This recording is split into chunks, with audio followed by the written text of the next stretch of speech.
Yes, people, today we're in Southeast London at Marcus's project. It's an exciting one, so let's go have a look. Come on then, let's have a look.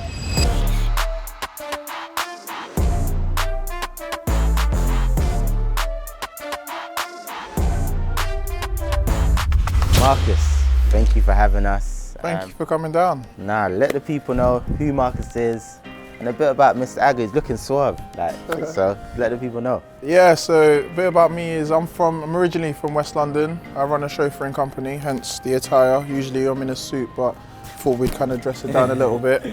Tell us a little bit about the project we're about to see and how it came across. So actually we were looking for a few properties before on auction, and some we actually came close to where we done our numbers, and on the auction day they were either too high or they didn't come onto auction for whatever reason. We happened to come across this one. We were looking at it for about 3 weeks prior. It came in well under what we wanted to pay for it. You make your money when you buy, so we knew that at the price that we bought was a good starting point for us. When we started, it weren't even a mentorship, it was just like we started as friends, and then it just progressed into him kind of pushing me into getting into property, and he set some big targets for me. So let's see if I can deliver on the targets this year. I definitely think he's delivering. This project is quite a good one, especially for his first one. He's been active, like he's been on it from literally from when we started speaking. It was just like, yeah, like I'm gonna find something, it's gonna work, it's gonna be good. But just his hard work's got him in. What he's done now is amazing. I'm excited to see this, so we know who Marcus Agger is. Let's go see what he's doing. Come on then, let's go in, man.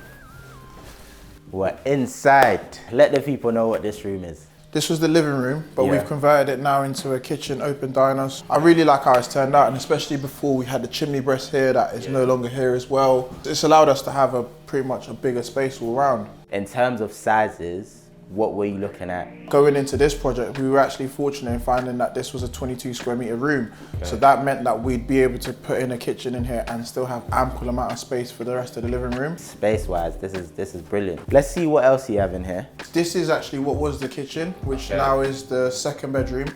So as you can see, we've completely gutted the kitchen out, and now we can find that it's actually like quite a very good double bedroom. This is where the money's made. Let's see what your bathrooms are looking at. The bathroom initially was this way round, but for us to make it work, we kind of had to switch it this way because it was quite narrow and it didn't allow for a lot of space. So in terms of what we were thinking, especially with a family unit, we wanted the bathroom to be in a way that would be accessible to a mum if they were bathing a baby. It's very good that you've focused on your end user. In terms of like your challenges, what would you advise the people if they're looking to do something similar like this? One of the biggest challenges we had is, I spoke about it before, we had a chimney breast on that side and we had a chimney breast on this side that we had to contend with. So my thing, if I'm advising anyone, is make sure you have prior consent to take out a chimney breast before you do it. Prior consent from your freeholder is a big thing. Upstairs, this is where the second bedroom is.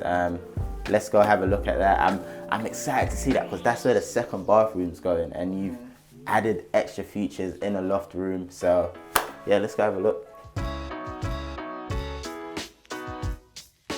This originally was the loft room, and as you can see, this was originally dead space that we had. So when we came here, we creatively thought, what could we use this space for? And the biggest margin we could create from this space was to create an ensuite in it. If you guys come and have a look, you'll be able to see that we've gone for a slightly different tonal change in here. Again, we've just tried to make it as spacious as possible, so we kind of thought about the space-wise and what would work well where. Yeah, well done, man. This is really good. This is really good. To also go into the bedroom, what we've done here is the bed is going to be right here. We've already put in the points from which the built-in lights are going to be going in. So you're going to have 2 lights that are going to be there. You're going to have your sockets that are going to have USB ports to them as well. Just so that we find that it kind of creates like a more hotel boutique feel. Very detailed approach to the end user in mind, which I love. You want this to come on the market, someone's come here, fall in love with it and buy it straight away. And that's what he's done with this product, which I really like. And in terms of obviously the challenges you've had, we've discussed that. What are the kind of wins you've had so far within this project? I've been fortunate in the fact that I've had a build team that's been really good. Yeah. So having a builder that understood and has done projects that are similar to this, understood what it was we were trying to achieve, that helped kind of seamlessly get the process going. So we've seen the project, it's looking good, you're almost there. Let's head downstairs and speak about deadlines, because we don't want to keep waiting around. Tell us when it's going to be finished.